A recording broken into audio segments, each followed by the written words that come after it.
আসসালামু আলাইকুম বন্ধুরা, সবাই কেমন আছেন? আশা করি সবাই ভালো আছেন। আলহামদুলিল্লাহ আমিও ভালো আছি। তো আমার নাস্তা তো হয়ে গেছে, আর এদিকে দেখো ওর মা বাবা আর ও দুজন একসাথে নাস্তা করছে। তো আমার মেয়েকে দিয়েছি গাখির বিস্কুট, আর আমার হাজব্যান্ডকেও দিয়েছি গাখির বিস্কুট। তো ওদের ব্রেকফাস্ট হয়ে গেল। তো এদিকে আসলাম আমি বিছনা ঠিক করতে। তো আমার বিছনাটাও ঠিকঠাক হয়ে গেল। তো এদিকে এই রুমে চলে আসলাম। তো এসে দেখি যে আমার হাজব্যান্ড এইগুলো কি কাম করছে। তো এদিকে দেখো টাইলসটা যে লাগিয়েছে, তো এখানে টাইলস লাগাটা ভালো হয় নাই। তো তার জন্য ওই টাইলসের মানে সাইড দিয়ে পিঁপড়া উঠে, মানে আমার ঘরটা পুরোটাই পিঁপড়া থাকে। তাই আমার হাজব্যান্ডে এটাকে আজকে মেরামতি কিছু করবে বলে ভাবছে। তো তো যাই হোক চলে আসলাম এটা ঘরে। এখানেও আমি এটা ঘরও আমি ঠিকঠাক করে নেব। তো করে নেওয়ার পর দেখো এই যেগুলো যে আছে, এগুলো সব পিঁপড়া ধরে, যে দেখো টাইলসটা দেখে এরকম দাগ হয়েছে। তো এই যে এরা বাবা আর মেয়ে, তো এই বাবা মেয়ে দুইটা মেরামতি করবে এইগুলোর। তো আমি চলে আসলাম, এখন আমি কাপড়গুলো কাচতে দিব, মেশিনে দিয়ে দেব। তো মেশিনে দিলে একটু টাইম বেশি লাগে, তাই আমি তো আগে মেশিনে দিয়ে দিই। তো আজকে একটু আমার দেরি হয়ে গেল, কাপড়গুলো আমি মেশিনে দিয়ে দেব।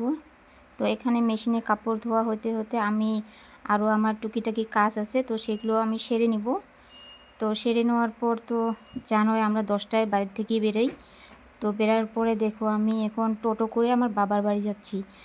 তো তোমরা সবাই জানো ওই দিনকেও আমি একটা ভিডিও দিয়েছিলাম, আমার গাড়িটা খারাপ হয়েছে। তো তাই আমি টোটো করে আসলাম। তো দেখো আমার মেয়ে এসে যে একটা কি ছিঁড়ছে, এই দেখো ফির দৌড়েছি। রোদে থাকা যাচ্ছে না, মানে এরকম রোদ, মানে বাইরে থাকাই যাচ্ছে না। তো এ ঘরে এসে আবার আমাকে বলছে, মা তুমি যেও না যেও না, আমিও যাব। ও বায়না করছে, জানি না কখনো কখনো ও বায়না করে আমাকে যেতে দেয় না। তো আমি একে বুঝে সুঝে ও পরে মেনে যায়। তো পরে মেনে আমাকে বলল, বাই বাই মা, যাও। তো আমি চলে আসলাম আমার কাজে। ফির ওই যে দেখো পিছনে আসছে, ফির টানছে, ফির যাচ্ছে। তো যাই হোক, তো আমার সারাদিনের কাজ হয়ে গেল। এখন আমি আজকে একটু জলদি জলদি বাড়ি এসেছি। তো এত প্রচণ্ড গরম, গরমে থাকাই যাচ্ছে না, কাম তো দূরের কথা, তো থাকাই যাচ্ছে না। তো আমি একটু জলদি ঘরে এসেছি।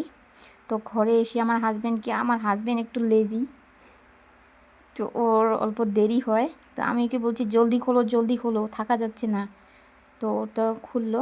এখন আমি ঘরে আসলাম, ঘরে এসে ফ্যান ঠ্যান এগুলো চালিয়ে দিলাম। আমার ঘরে তো এত গরম, মানে থাকাই যায় না। তো আগে আসি, আমার ফার্স্ট কাম আমি ফ্যান চালিয়ে দিই। এই দেখো ফ্যান চালাচ্ছি এখন। ফ্যান চালার পরে আমি একটু রেস্ট নিলাম ঘরে। রেস্ট নেওয়ার পরে আমি চলে যাব আমার ওই বাড়িতে। এ দেখো আমি ওই বাড়িতে চলে যাচ্ছি। তো ওই বাড়িতে যাব, ওই বাড়িতে আমার অর্ধেকগুলো মানে দিদি আসছে, বড় দিদিরা। তো ওদের সঙ্গে একটু দেখা করতে যাব। তো এই দেখো আমার আমার ঘরের পিছনে যেটা রাস্তা আছে, তো এটা দিয়ে আমি যাই ওই বাড়িতে। এই দেখো এটা আমার বাগান, আর আমার বাগান দিয়ে একটা রাস্তা আছে, আমি এটা দিয়ে আমরা আসা যাওয়া করি। ওদিকে আরও একটা রাস্তা আছে, তো ওদিকে গেলে একটু ঘুরো হয়। তো আমি অত ঘুরতে চাই না, তো আমি সোজাসুজি এই বাগান দিয়ে চলে যাব আমার ওই বাড়িতে। এই দেখো ক্যামেরাতে একটু খারাপ দেখা যাচ্ছে, কিন্তু এতটা খারাপ না, রাস্তাটা ঠিকই। এই দেখো আমি চলে গেলাম আমার ওই বাড়িতে।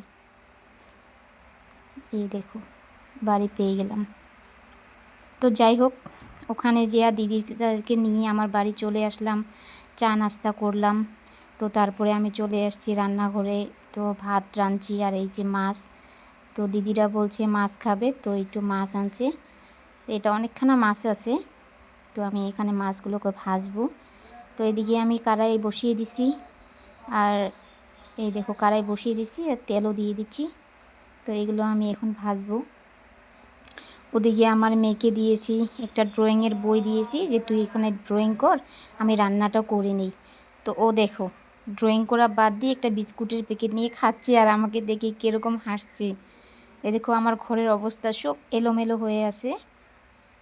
তো যাই হোক, ও এগুলো করবে আর আমি যাব রান্না করে, রান্নাটা সেরে নেব, দিদিরা খাবে। তো রাতও অনেকটা হয়ে গেল। ওরা আমার বাড়িতে নেই, পাশের বাড়ি একটা দাদা আছে, ওদের বাড়িতে বেড়াতে গেছে। আর আমি এখানে রান্নাটা কমপ্লিট করব। ওরা আসবে, ওরা আসি খাবে। তো এদিকে আমি মাছটা ভাজা হয়ে গেছে, এখন আমি মাছটাকে কষিয়ে নেব। তো এই দেখো আমার সব মশলা দিয়ে দিচ্ছি এখানে দিয়ে আমি এটা কষিয়ে নেব। কষিয়ে নেওয়ার পর আমি মাছটা রান্না করে নেব। আসলে কি জানো, আমার ক্যামেরা ধরার লোক নেই, আমি নিজেই ক্যামেরা ধরে এই সব ভিডিও করি, তাই আমি মানে রান্নাটা কমপ্লিট দেখাতে পারিনি। তো আমার রান্নাটা কমপ্লিট হয়েছে, আমার মেয়ে যে খাচ্ছে, ও জেদ করছে ও নিজেই খাবে নিজেই খাবে। তো আমি ওকে খেতে দিছি, ও জানে ক্যামেরা অন আছে, ও বলছে হাই। তো দেখো ও নিজে জেদ করছে ও খাবে বলি, আমি বলছি খা। তো আমি এখানে একে মাছের কাঁটাটা বেছে দিচ্ছি, তো এখন খাবেও। এই দেখো খাচ্ছে আর ক্যামেরার দিকে তাকিয়েছি, লাইক দিয়ে দিচ্ছে, হাই বলছে, কি কি বলছে। তো আজকে আমার ভিডিওটা এখান থেকে শেষ। তো চ্যানেলটাকে ভালো লাগলে সাবস্ক্রাইব করবে, কমেন্টে একটা